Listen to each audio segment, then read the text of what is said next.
नमस्कार। नाड़ी ज्योतिष में आपका स्वागत है।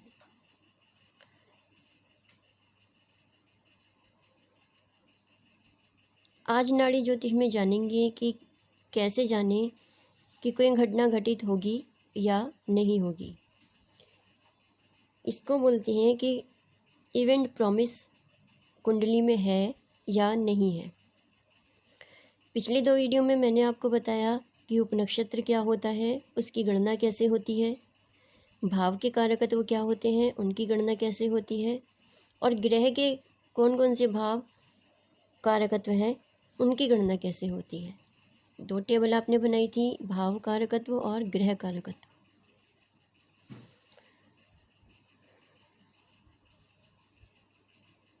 कोई भी घटना जानने के लिए सबसे पहले ये जानेंगे कि वह किन किन भावों से जुड़ी हुई है। तो यहाँ पर हमने जो टॉपिक लिया है वो मैरिज का लिया है, यानी कि विवाह का। तो देखिए कि विवाह कुंडली में किससे जुड़ा हुआ है। ये सभी जानते हैं कि विवाह का जो मुख्य भाव है वह सप्तम भाव है, लेकिन केवल एक ही भाव किसी भी घटना को घटित करने में पूर्ण है ऐसा नहीं होता। उससे जुड़े हुए कुछ भाव उसकी सहायता करते हैं, तभी वह कार्य पूर्ण हो पाता है। यहाँ पर जो सप्तम भाव के सहायक भाव हैं वह भाव 2 और भाव 11 हैं। भाव 2 क्योंकि ये कुटुंब भाव है, धन भाव है, और भाव एकादश क्योंकि है कुंडली का लाभ भाव है। जातक को किस किस चीज़ का लाभ मिलेगा, किस किस घटना का लाभ मिलेगा, वह 11वां भाव बताता है। तो उसको विवाह का लाभ मिलेगा या नहीं मिलेगा, इसलिए 11वां भाव, और दूसरा भाव कुटुंब और धन का भाव है, इसलिए 7वें भाव को सहायता प्रदान करते हैं, तभी विवाह की घटना संपन्न हो पाती है। अब देखिए कि कौन कौन से भाव हैं जो इनमें बाधा उत्पन्न करते हैं। कोई भी भाव जो होता है उससे 12वां भाव उसकी हानि को दर्शाता है, उसका व्यय कर देता है, उससे होने वाली घटना को रोक देता है, रुकावट डाल देता है, और कभी कभी ख़त्म भी कर देता है। तो सप्तम भाव का जो बाधक भाव है वह 6ठा भाव है। इसी प्रकार से अगर दूसरे भाव को देखें तो इसका पहला भाव बन जाएगा, और एकादश को देखें तो इसका 10म भाव बाधक भाव बन जाएगा। और हमारे 3 भाव तो सहायक हो गए और 3 भाव बाधक हो गए, जिसमें कि 2, 7, 11 सहायक होते हैं और 1, 6, 10 बाधक होते हैं। यहाँ तक आपको क्लियर हो गया होगा। यदि कोई भी त्रुटि या आपको कुछ भी प्रॉब्लम होती है तो आप मुझे बताइए, और मेरे से कोई गलती हुई है तो भी बताइए, उसमें सुधार करने का प्रयास करूँगी। यहाँ तक आपने देख लिया कि कौन से मुख्य भाव हैं, कौन से सहायक भाव हैं और ये क्यों है। अब देखिए कि हम क्या करेंगे।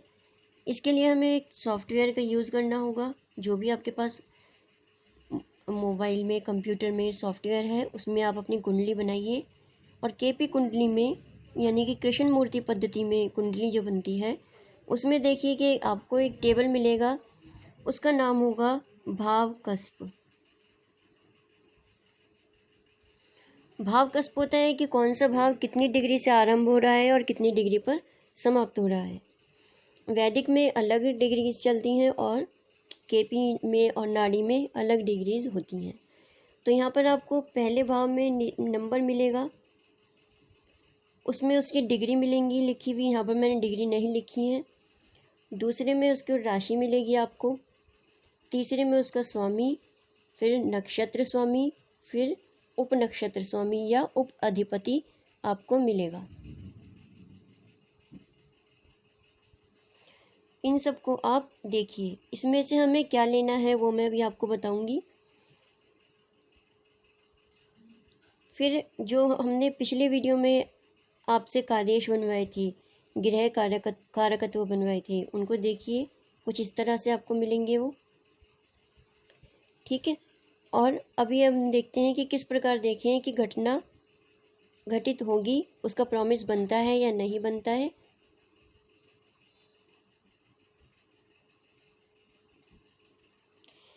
अब देखिए यहाँ पर मुख्य भाव, सहायक भाव और एक भाव और यहाँ पर ऐड हो गया है, प्रेम संबंध का भाव। यदि किसी की पत्रिका में लव मैरिज की स्थिति दिखती है तो उसके लिए पंचम भाव को भी ऐड किया जाता है।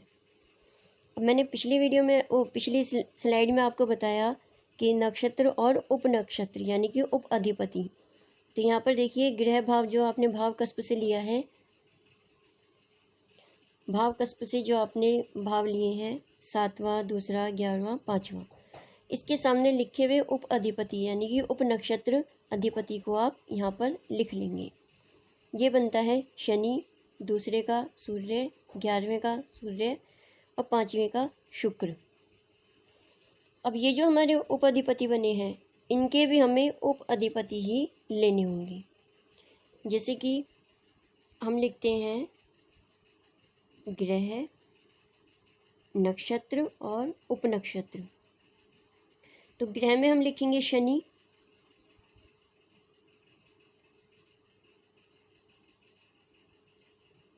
और नक्षत्र में जो भी यहाँ पर होगा वो लिख लेंगे और उपनक्षत्र में जो आएगा वो लिख लेंगे। तो यहाँ पर उपनक्षत्र में जो आता है वो शनि आता है, मैंने यहाँ पर इसको शनि को लिख लिया है। इसी तरह से जो हमारा उप अधिपति सूर्य बनता है, इसका जो उप अधिपति बनेगा यानी कि उपनक्षत्रपति बनेगा वह चंद्रमा आएगा, वो यहाँ पर लिख लिया है। फिर चंद्रमा आएगा, यहाँ पर लिख लिया है। शुक्र का जो बनता है राहु बनता है, ये हमने इसको लिख लिया है। ये जो यहाँ पर उप अधिपति हैं इनको कस्पल सबलॉर्ड बोला जाता है। ये मैंने यहाँ पर लिखा है कस्पल सबलॉर्ड, इसको बोलते हैं। अब जो हमने लिखा शनि और उपधिपति शनि, यहाँ पर मैंने दोनों को लिख दिया है भाव 7, शनि और शनि। इसी तरह से सूर्य और चंद्र, सूर्य और चंद्र।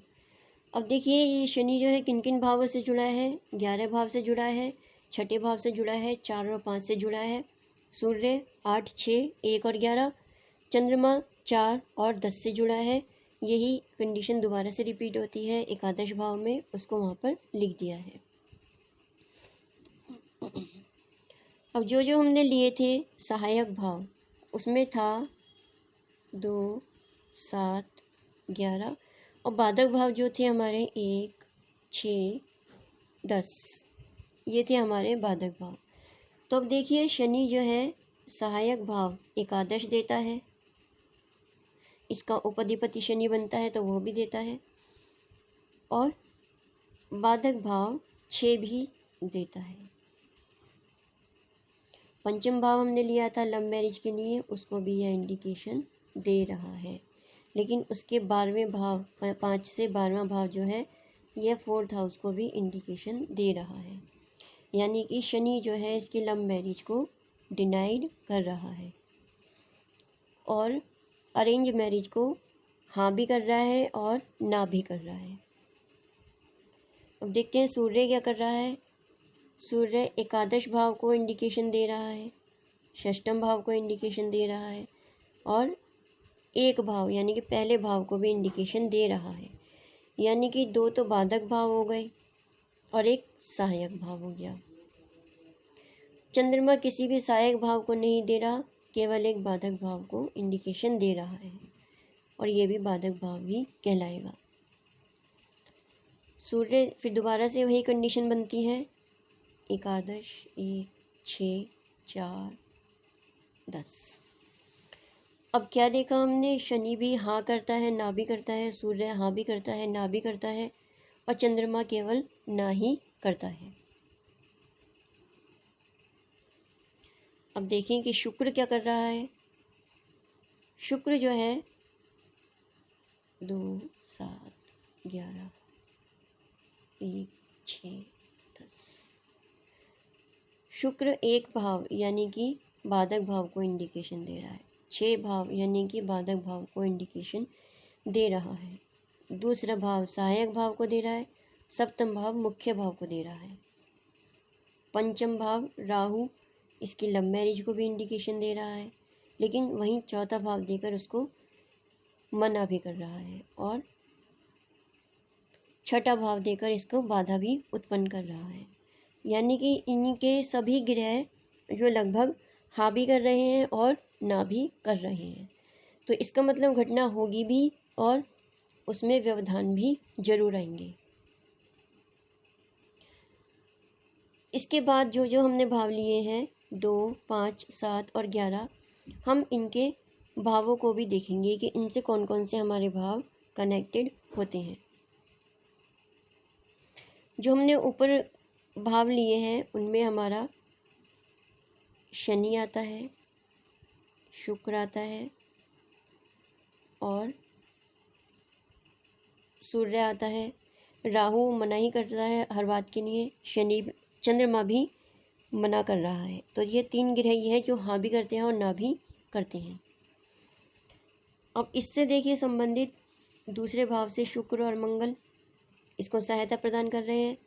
5वें को गुरु, राहु और शनि प्रदान कर रहे हैं। तो शुक्र यहाँ पर आ गया हमारा, मंगल एक्स्ट्रा है।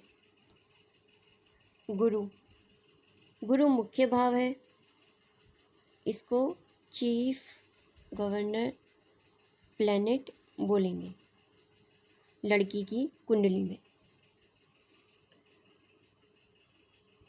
अब आता है फिर से शुक्र और मंगल, ये दोबारा से रिपीट हो गए। ये 2 भावों को इंडिकेशन दे रहे हैं। ये यहाँ पर फिर से आ गए। अब एकादश भाव में क्या है, गुरु, शनि और शनि। शनि भी यहाँ पर आ चुका है, यह फिर से इंडिकेशन दे रहा है।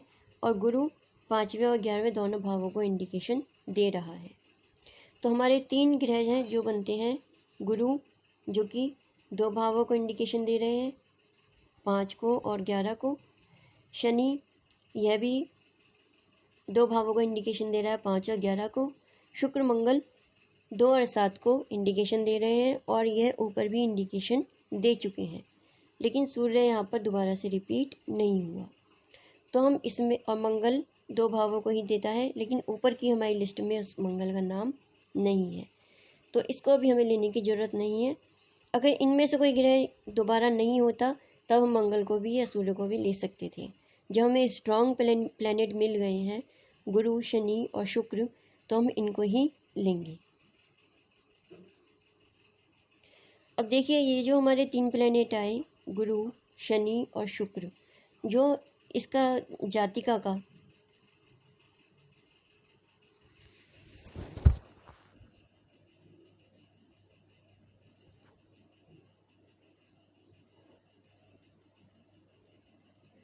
विवाह होगा वो इन तीनों की दशा में ही होगा। जब भी इनका महादशा, अंतर्दशा और प्रत्यंतर दशा आएगी तब इसके विवाह का समय बनेगा। लेकिन इसके साथ साथ हमें गोचर की भी परमिशन लेनी होगी। गोचर, यदि गोचर में ये तीनों प्लैनेट हमारे इन भावों को इफ़ेक्ट करेंगे, ये तीनों ग्रह इन भावों को इनमें किसी में इनमें आ जाते हैं या इन पे दृष्टि डालते हैं या किसी भी तरह से इन भावों पर प्रभाव डालते हैं, तो गोचर इसको परमिशन दे देगा और इसकी शादी हो जाएगी। यदि गोचर परमिशन नहीं देगा तब यह काम नहीं हो पाएगा। तो अब हमने देखा कि भाव कारकत्व, ग्रह कारकत्व, भाव कस्प, इन सब की गणना के बाद हमें निकल कर आती है महादशा, अंतर्दशा, प्रत्यंतर दशा जो हमारा काम करेगी। लेकिन उसको भी सहायता चाहिए गोचर की। जब गोचर में ये तीनों प्लैनेट किसी भी एक भाव में एक साथ आ जाते हैं, किसी भी एक भाव पर दृष्टि बनाते हैं या इनमें से सभी भावों पर दृष्टि, जैसे कि 3 प्लैनेट हैं इन पर दृष्टि बनाते हैं, तो यह इसका काम हो जाएगा। यहाँ तक आपको समझ में आ गया होगा। यदि आपको समझ नहीं आया है तो आपके जो भी प्रश्न हैं कमेंट बॉक्स में लिखिए, आपको जवाब मिलेगा। अपनी कुंडली पर इसको अप्लाई कीजिए। यदि आप जिनकी मैरिज हो चुकी है वह भी अप्लाई कीजिए कि उनका समय सही निकल के आता है या नहीं आता है, और जिनकी नहीं हुई है वह भी अप्लाई करके ट्राई कीजिए कि यह जो मैंने आपको कैलकुलेशन बताई है यह काम करती है या नहीं करती है। आज के लिए बस इतना ही। धन्यवाद।